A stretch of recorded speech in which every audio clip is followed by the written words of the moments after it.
Matt, I want to ask you about the NBA Finals. Been watching the Raptors and the Warriors, and if so, what do you think? Like I said earlier, I'm really excited about the NBA. I'm just so proud of all the NBA players because 5 years ago I was disgusted. I thought the game was just a nasty brand of basketball, but now, in watching, the games, it's a really good brand of basketball. I'm really happy that the DeRozans and the Rudy Gays and these guys are taking the league. They're playing well. With that being said, one of my favorite finals. Unfortunately, everybody's injured, but it's been amazing. And I hope that Golden State wins tonight just to make it an even playing field. How would you have defended somebody like Kawhi Leonard? I think it would have been really interesting because I would have had to take Kawhi at 23 years old and Metta World Peace at 23 years old. It's the only comparison I can make because other than that, my career has been up and down. Kawhi has been very consistent, very stable. You can count on Kawhi. You can count on me. So the only comparison would be 2004, right? The year I got suspended. Put that Ron Artest against the Kawhi Leonard, and then we can have a little bit of fun. But other than that, I just want to give him all the credit. He is going to be, right now he's top 50. He's on the verge of being top maybe 75 all time. That could change if he wins the finals. Now, in 2013, you had the chance to do something that you always said you wanted to do, and that is put on a Knick uniform, play for the Knicks, play at Madison Square Garden as a Knick. And it was short-lived, yes, but it was an experience. Was it bittersweet because, again, you weren't drafted, you didn't have that opportunity to play in your prime, in your younger years in New York for the Knicks? Or did you look at it as, I had to get away? I was very emotional when I got to the Garden. One, my sister passed away October. So even during training camp, I wasn't getting no sleep. I wasn't going to sleep until 8 a.m. Practice was at 10 a.m. I was leaving my house at 9 a.m. I did that for about 20 plus days. I couldn't sleep. So I was always cranky at practice. On top of being cranky, I was passionate because I didn't care the type of team we had. I wanted to win a title in New York. So it was either win or die for me. And I had a lot of controversy with J.R. Smith and Eric, just like not really happy at times. And then I think that helped him when he got with the Cavs, turning to having a good attitude.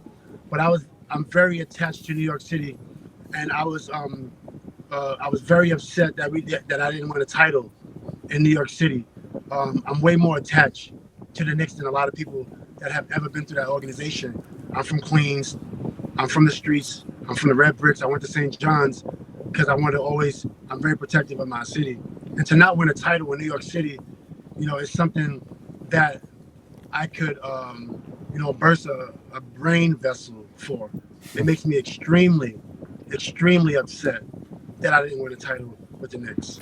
Metta, you mentioned the year that you were suspended, the 2004 season, November of that year, Malice at the Palace. It's gone over in depth in the Showtime documentary. And when you go and look at the video from this, and it's a long time ago, you had the foul on Ben Wallace. What you realize is nothing really escalated, and you're on the scorer's table lying down until the object hit you from the crowd. The perception, I think, was that the thing was out of control from the get-go, but the fact is it did not get to that point until you were hit by the cup or whatever it was that came out of the stands. Yeah, I got hit, and then I took it to the next level. I had LA Gear deal, lost that deal the next day, lost Carl Jr. commercial.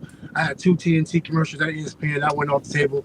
I finished 6th in MVP voting the year prior, averaging 7 points more the year I got suspended. So I was already in the talks of MVP. Skip Bayless had me MVP. Bird had me top 10 in the NBA. And you know what? I'm grateful. Because how many people could say that they were the best?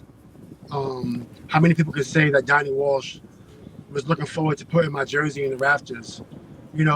I have a lot to be grateful for, even though, the opportunity cost was well over the $5 million that I lost.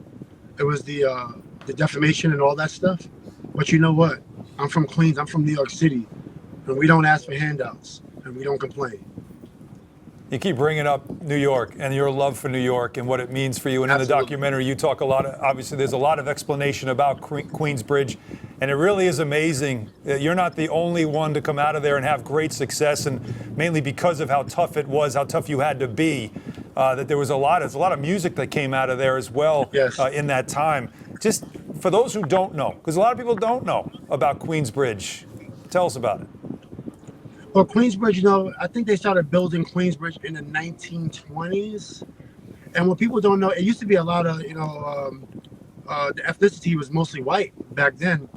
And the project was to give people opportunities that they wasn't getting. And it wasn't just for black people. And then I think maybe in the 50s or 40s, you know, African Americans started to come into the neighborhood. When you fast forward to the 70s or 79, when I was born, you already had MC Shan, Roxanne Shante. She babysit me when I was a baby. She babysit me, I think, 2 weeks after I was born for 50 cents. Wow. You know, my cousins Capone, Nature, Mobb Deep, Nas. There's so many great artists from there. Hank Carter, Wheelchair Classic Charities. He has a hospital named after him by Bloomberg, Uptown, and he was from Queensbridge. So many great stories. And it's a really great neighborhood. I mean, if you look at it, I think any investor will want to buy Queensbridge. It's a huge investment property, but you know, it's beautiful. It's just the opportunities inside that little city. It just wasn't there, you know, for everyone. You had to really focus, and it took me a lot of effort not to get in trouble because it was so easy to get in trouble. Metta, tell us about your clothing line. Man, thank you for asking about my clothing line. You know, fashion is I think fashion is all about, it's like your signature, your DNA, right? If you had a clothing line, it'd be way different than Louis Vuittons or Versace's, right? So mine is focused on basketball and mental health. You know, we use some of the funds that we generate, and we use them as entry fees to get in certain basketball leagues. Kids have a place to play. My dad has the Artest Foundation in New York City. We help him often. I have Artest University. And this year, we're going to start focusing more on mental health and resources with the clothing line. So it's thepandasfriend.com, thepandas with an S friend.com.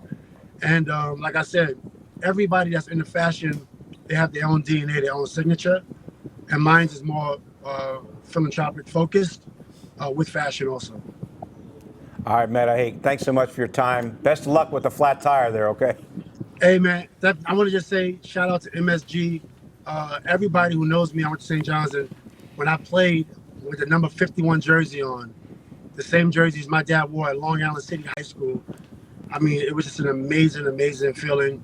MSG, you know, I've been watching MSG since I was a kid, man. I still love MSG, still love New York, and I'm hoping for the day, hopefully within the next 2-3 years, I keep saying it every year, New York's going to win a title, even though I'm a Laker fan. I'm really hoping that New York's going to win the title very, very soon. And good luck to the coaches, everybody. Thank you. For more great videos from the MSG 150, check out right there. And remember, our show is on Monday through Thursday, 8 to 10:30 p.m. on MSG Network and MSG Go.